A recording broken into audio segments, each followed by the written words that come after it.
E para mim foi muito importante, porque quando eu estava na faculdade, eu fui dar aula nessa escola da periferia, aí eu vou voltar aos Racionais, porque eu cheguei naquela escola, era a maior escola de Guarulhos, da periferia de Guarulhos, e uma situação, enfim, Estado ali, uma coisa super complicada. E aí o Estado dava lá uns caderninhos do que a gente deveria dar de aula. E aí eu olhava aquele caderno e falava, gente, nada a ver isso, cara. Caderno do aluno. Aí eu falei, como é que eu vou dar aula? Aquela sala, 55 alunos disputando com o celular, eu falei, como é que eu vou dar aula? Aí um dia... Você falando de uma parada que eu sempre me questionei, não sei se onde você estudava era assim, mas aqui em São Paulo a gente teve uma época que mudou o ensino, e aí todas as matérias, isso pra todas as escolas de São Paulo, do estado, tipo assim, o livrinho de português era o azul, então o mesmo livrinho que era pro primeiro ano da minha escola de Osasco, era de todas as escolas de Osasco, todas as escolas de São Paulo era o mesmo livro, só que nem todo mundo tá no mesmo nível, né, tipo, Sim. tá no mesmo estágio ali. E aí eu não entendia, eu falava assim, como é que eu vou aprender isso aqui se eu não aprendi nem duas coisas que tá pra trás? Isso. Era isso mesmo. Então, era isso que você, professora, Era isso. E aí via? eu via, como é que eu vou ensinar isso aqui? Assim, não tem condição agora. E aí você via o desinteresse. Claro, porque também faltava ali muito para eles, professores que faltavam. Ficavam, às vezes, meses sem um professor de matemática, sem um professor de português. Essa é a realidade das escolas de periferia, infelizmente. Eu fiquei 1 ano sem professor de matemática. Pois é. E você gostava, viu? E eu dava filosofia, imagina, filosofia. Ninguém queria ligar, ninguém ligava, né? Mano. Aí eu chegava lá na sala, filosofia. Aí um dia tava aquela bagunça, e eu fiquei sentada. Aí eu comecei a escrever a letra de Um Homem na Estrada na lousa. Comecei a escrever. E aí a sala foi ficando em silêncio, eles achando esquisito. Aí eu terminei uma parte, né? Porque o Homem na Estrada é muito grande, não dá na lousa. Aí eu me virei assim, eles surpresos, assim.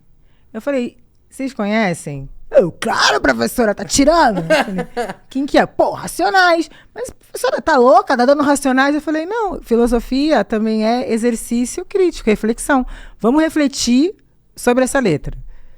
E aí eles tímidos, porque tem também a questão da autoestima também desses alunos, né? De incentivá-los também, de que eles sabem, de que eles podem pensar.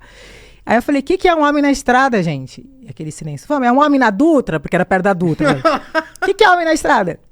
Aí saíram coisas lindas, daqui a pouco chegou um menino, que era tipo, o que mais aterrorizava, assim, na sala de aula. Ele olhou pra mim e falou, professora, eu acho que a estrada é uma metáfora da vida. Eu falei, gente, que coisa maravilhosa. Eu falei, o que é? A sua infância não foi um mar de rosa? O que significa? Não, professora, aquilo não foi fácil, igual a nossa tal. E aí, a partir das letras dos Racionais, saíram coisas incríveis, porque é isso, exercício crítico, pensar. E depois que eu dei o filósofo Mano Brown, eu dei todos os filósofos que eu quis em sala de aula, porque também eles se sentiram respeitados. Você traz uma linguagem que tem a ver com a realidade deles e mostra que o rap é pensamento crítico. As letras dos Racionais são coisas assim. E a partir dos Racionais, depois eu consegui dar todo o conteúdo em sala de aula, os anos que eu dei aula naquela escola. E eles amaram você mais ainda. Falei, e aí tinha essa relação também de não ser essa coisa de... Porque a gente fica, como é que não sabe? Gente, a gente tá vindo de uma realidade, como a gente vem dessa realidade, a gente tem um olhar mais sensível, talvez, não sei. E foi, pra mim, uma experiência difícil, porque a gente ganhava muito pouco. Eu era categoria O, dava aula de manhã, estudando à noite. O que é categoria O? É que a gente que não é efetivo, que todo ano tem que correr atrás da escola para atribuição de aula. Às vezes você dá aula numa escola num ano, depois você vai conseguir dar em outra. E você fica rodando. E ganha muito pouco. A categoria O ganha bem menos do que quem é concursado. Pouco, exatamente. Né? Nossa, mas foi uma experiência incrível para mim por conta de você perceber, né? Que, na verdade, aqueles alunos e alunas eram jovens inteligentes, mas que só queriam ser ouvidos, entendidos. E depois que o professor Mano Brown entrou em sala de aula, foi maravilhoso depois o resto do ano. Eu tava outro dia ouvindo Racionais com o Mítico, né? Que ele falou assim, mano, a gente tem muito disso, né? Ele falou, me coloca pra ouvir as primeiras coisas de rap que você ouviu, porque é totalmente diferente o que ele ouviu e eu ouvi, porque tava Espírito Santo, né? E eu em São Paulo. Eu sou de São Paulo, e ele falou, o que chegou pra mim foi mais gringo, foi isso. Aí eu vi umas músicas e falei, nossa, que... Eu falei pra você, eu falei, isso aqui, Racionais. E aí ele conhecia Racionais, só que eu fui mostrar do jeito que chegou pra mim, do jeito que eu fui entendendo. E aí, tipo, essas metáforas que o seu aluno falou, eu fui falando pra ele, ele falou, ué, você teve essa noção sozinho? Eu falei, mano, com as letras assim eu tive. Foi, eu te falei isso na hora, né? Eu Porque falei- tem algumas metáforas lá que realmente você tem que parar e pá. E você falando que você teve essa reflexão naquele Muito momento, fácil, nas primeiras vezes que você ouviu. Eu escuto hoje, e hoje ainda eu escuto algumas coisas Racionais que eu falo, mas naquela época eu era moleque, então eu não dava a atenção toda igual a gente às vezes para pra ouvir e fica analisando o Racionais. Tá Então ligado? foi isso que aconteceu comigo. E aí depois, muito louco isso, porque os Racionais poderiam muito bem não ter existido, né? Por conta eu vejo a história do Brau, que eles contam e tal. São ativistas também. Super. Então isso é muito, muito louco. Então tá, aí nessa hora que você começa a estudar, você conseguiu fazer seu mestrado, tudo bonitinho, Consegui. formou. Formei, defendi a dissertação com 35 anos. E aí foi difícil, porque na faculdade, né? Claro, importante estudar e tudo mais. Só que eu estudei filosofia. E aí, o que foi apresentado para mim foi o pensamento de homens brancos europeus, só. E eu queria estudar filósofas, queria estudar filósofos de outras regiões, africanos. É muito louco. E eles não isso, né? ensinam. E aí, quando você quer estudar esses autores que eles não ensinam, há muita dificuldade, porque eles dizem, isso daí não é filosofia, não sei o quê. Então você tem que ir atrás, tem que fazer o trabalho dobrado, você tem que fazer as disciplinas obrigatórias, passar e ainda ir atrás daquelas que você quer Sozinha? estudar sozinha. Caro pra caramba. Nossa, mas o que você estudou sozinha não agrega, sei lá, na nota do seu mestrado? Não, foi para eu poder fazer minha pesquisa.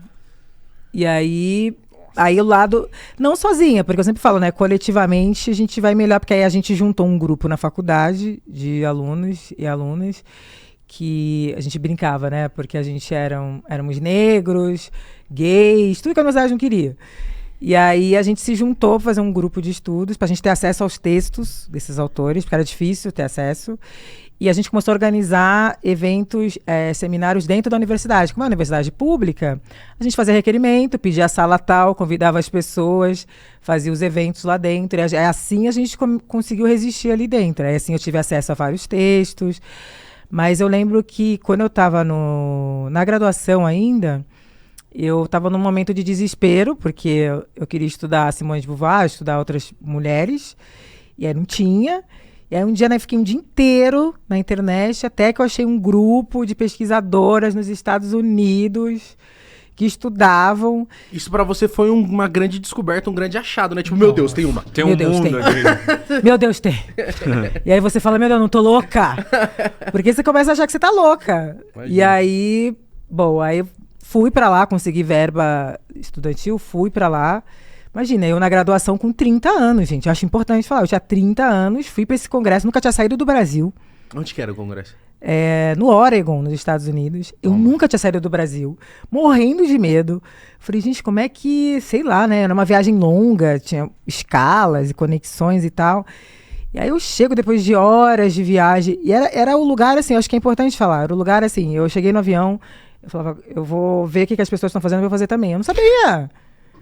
Eu vou chegar no tal lugar, eu vou ver o que as pessoas estão fazendo para fazer também.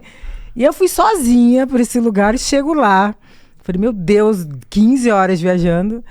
E com meu inglês macarrônico da época, cara de pau, assim, total. Tem que ser. Mas elas aprovaram o meu artigo, fui lá. Só que eu fui muito acolhida, e o acolhimento faz diferença, assim.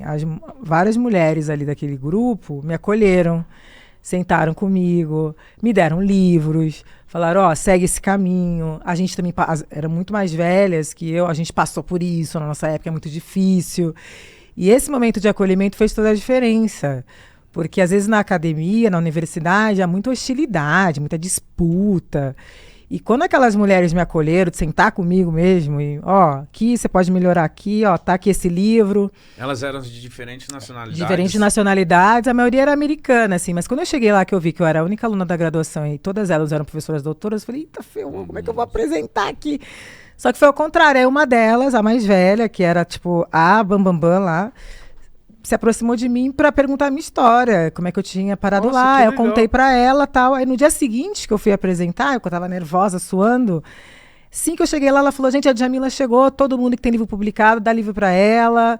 Aí eu apresentei minha pesquisa, elas foram super generosas. E aí quando eu volto pro Brasil, eu falo, putz, é possível ter espaços de acolhimento.